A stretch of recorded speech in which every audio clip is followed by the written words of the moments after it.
12 student ध्यान देंगे। एक वर्ड है लाइफ स्पान। तो आप देखिए लाइफ स्पान क्या होता है। ये बायोलॉजी से रिलेटेड चैप्टर फर्स्ट में आपको मिलेगा। लाइफ स्पान एक पीरियड होता है। जैसे मान लीजिए कि पहले हम इसको समझाना चाहेंगे इस तरीके से। क्लास 12 स्टूडेंट ध्यान देंगे। आपका सब्जेक्ट है बायोलॉजी। बायोलॉजी के स्टूडेंट ध्यान देंगे इसमें। बायोलॉजी सब्जेक्ट में एनसीईआरटी की बुक में पहले चैप्टर में आपको लाइफ स्पान एक टर्म मिल रहा है। अब इसको हम समझाने के लिए देखते हैं कि लाइफ स्पान क्या होता है। देखो, लाइफ स्पान एक जीव का पीरियड होता है, टाइम होता है, समय होता है। जैसे कोई ऑर्गेनिज्म बार्न करता है, पैदा होता है, पैदा होने से लेकर के मृत्यु तक। फिर से समझिए कि मान लो ये जीव पैदा हो रहा है जीरो से लेकर के। जब पैदा होता है तो उसका 0 दिन मान लीजिए, यहाँ से लेकर के अंतिम दिन डेथ का होता है, जब वो मर जाता है। यानी यहाँ आप लिख सकते हो बार्न टाइम, बार्न टाइम, और दूसरा समय होता है डेथ टाइम, डेथ टाइम। फिर से देखिए, ये पैदा हुआ और ये मर गया। तो जो बार्न टाइम होता है और डेथ टाइम होता है, इसके बीच के इंटरवल को यानी समय को क्या बोलते हैं? लाइफ स्पान बोलते हैं। अब वह जीव पैदा होने के बाद उसमें फिजियोलॉजिकली चेंजेज होते हैं। फिजियोलॉजिकल चेंजेस का मतलब कि उसके बॉडी के एक्सटर्नल स्ट्रक्चर में जो है परिवर्तन आता है। लंबाई में वृद्धि होती है, आयतन में भी वृद्धि होती है, और इसके साथ साथ उसके शरीर के मांस में भी वृद्धि पाई जाती है। तो फिजियोलॉजिकली चेंज के अनुसार उसके खान पान भी बदलते जाते हैं। पहले वो बच्चा रहता है, दूध पीता है। इसके साथ साथ कुछ दिन के बाद उसमें परिवर्तन होता है, दांतों का निकलना। फिर बाहर से वो भोजन करने का प्रयास करता है, फिर चलता फिरता है। धीरे धीरे ग्रोथ करके वो एक समय ऐसा आ जाता है कि वह एडल्ट बन जाता है। एडल्ट जो बनता है तो वह भी एक इसका मैचुरेशन पीरियड माना जाता है। तो यहाँ पर हम इस लाइफ स्पान को 3 खंड में बांटते हैं, और एक एक खंड को, एक एक पार्ट को हम बारी बारी से आपको समझाएंगे। तो ये लाइफ स्पान तो समझ में आ गया होगा कि the period between born time and death time is called life span. इसको आप राइट भी कर सकते हो, डिफिनीशन भी दे सकते हो। तो the period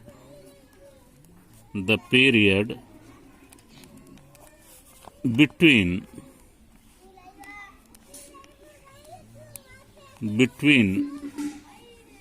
born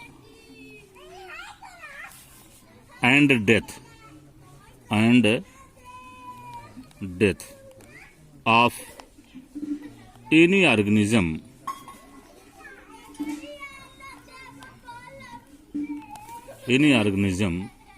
is called life span. Life span. This life span is divided into 3 parts. This life span is divided into 3 parts. मैंने आपको पहले बताया कि ये लाइफ पीरियड में बार्न से लेकर के डेथ तक के पीरियड को हम 3 खंडों में करते हैं, 3 भाग में करते हैं। पहला भाग होता है जुवेनाइल स्टेज या phase, juvenile phase, juvenile phase क्या होता है? Juvenile phase. सेकंड फेज होता है रिप्रोडक्टिव फेज, रिप्रोडक्टिव फेज। और थर्ड फेज होता है senescence phase,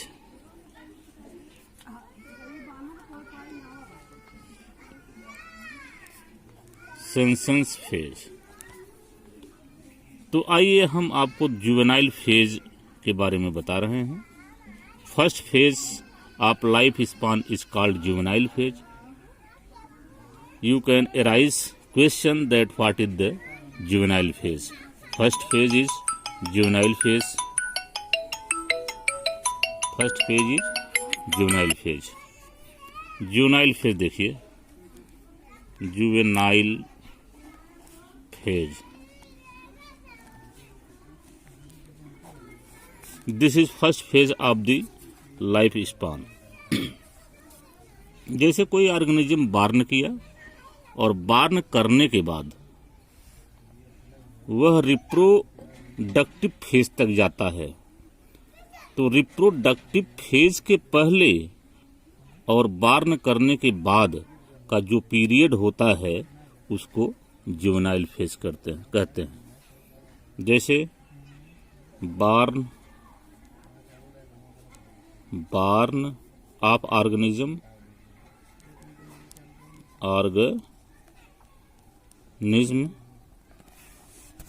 to before reproductive phase.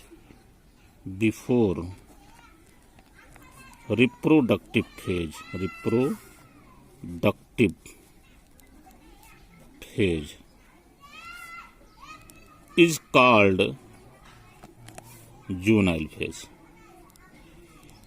नाइल फेज। जैसे कोई ऑर्गेनिज्म बार्न किया और बार्न करने के बाद वह धीरे धीरे फिजियोलॉजिकली मेटाबॉलिकली चेंज करते करते अपने आप को जो है रिप्रोडक्टिव फेज के पहले तक पहुंचा। रिप्रोडक्टिव तक नहीं, इसके पहले तक के पीरियड को क्या बोलते हैं? Juvenile period. इसको जुवेनाइल फेज बोलते हैं। आ गई होगी बात समझ में।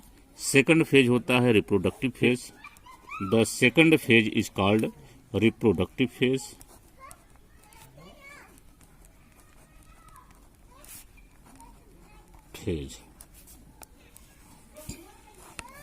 फिर उसके बॉडी में चेंजिंग तो होती रहती है, उसकी फिजियोलॉजी, उसकी मॉर्फोलॉजी, मेटाबॉलिक एक्टिविटी ये सारी बदलती रहती है। तो जुवेनाइल फेज से लेकर के और वह मैच्योरेशन फेज, रिप्रोडक्शन का पीरियड मैच्योर हो जाता है तो वह रिप्रोडक्टिव फेज कहलाता है। कहने का मतलब कि the phase between reproduction before old. एक समय ऐसा आता है कि पूर्ण रूप से एडल्सेंस में आता है वह, और एडल्सेंस का मतलब कि उसके अंदर कैपेसिटी डेवलप होती है रिप्रोडक्शन की। तो जब तक उसके अंदर रिप्रोडक्शन की कैपेसिटी डेवलप हो रही है तो उस फेज को ही क्या बोलते हैं? Reproductive phase. The phase have capacity of producing offspring is called offspring by process of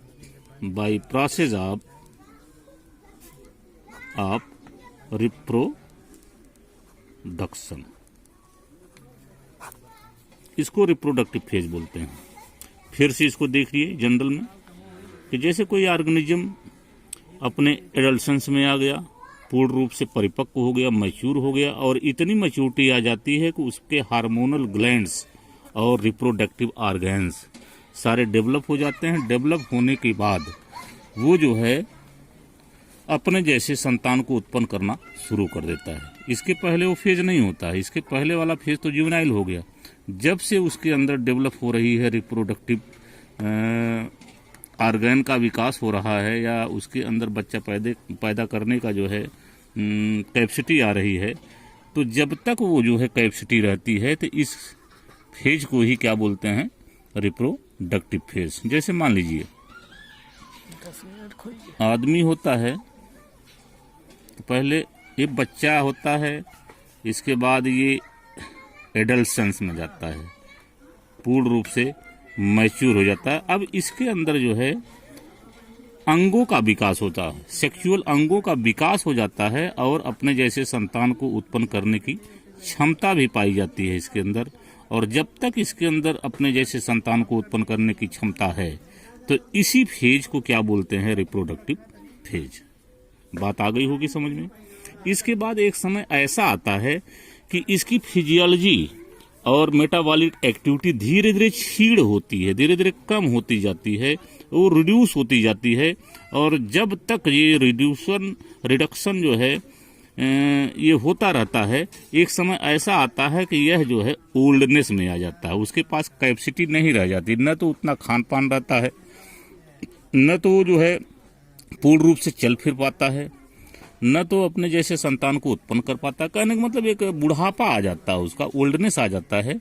इस ओल्डनेस को ही क्या बोलते हैं, senescence phase. Third phase is called senescence phase. Senescence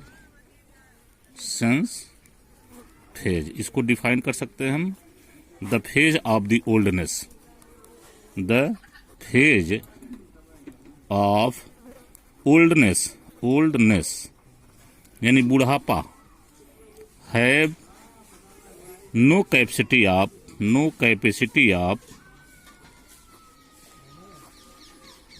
producing of spring